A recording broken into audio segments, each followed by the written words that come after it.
everyone, Carol here. Today, we're going to be looking at how we can action our corrective indicators.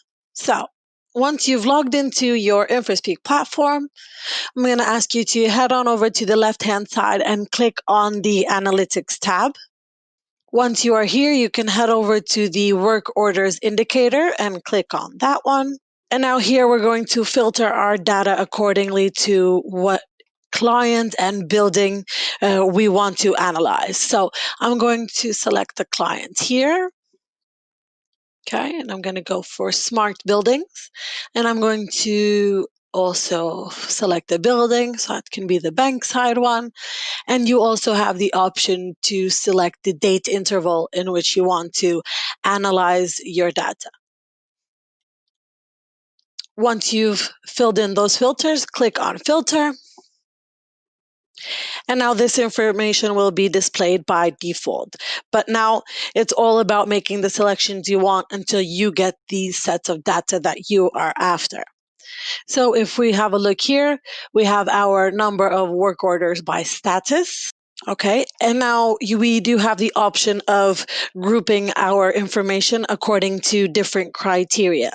So if we would like to group our information and add another criteria to filter our data, all you have to do is head on over to the right-hand side, and here you have the group icon, and you can click on that one. And here you're going to have the different filters or criteria that you can apply on top of this graph. So I'm going to say I want to analyze this by data. And now, as you can see, I have my information down broken by location and by work order status. So as you can see here, I've got my locations here, and then I've got my statuses here. You are able to apply more than one type of criteria if you'd like, okay? It's just following the same process. As well, the way that you visualize your graphs, you can edit and change those. So you can either have a bar chart or you can have a pie chart. And we also have, so that's the bar chart that we had, and missing the line chart, which is something like that one. Okay.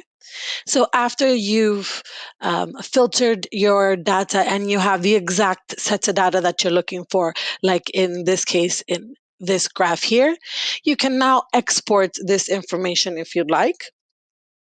So all you have to do is come again to the right-hand side, and you have here the export data icon. And if you click on here, it's going to automatically export into an Excel file all of the information that is here. Okay, brilliant. I hope you enjoy that, and thanks for watching. Bye.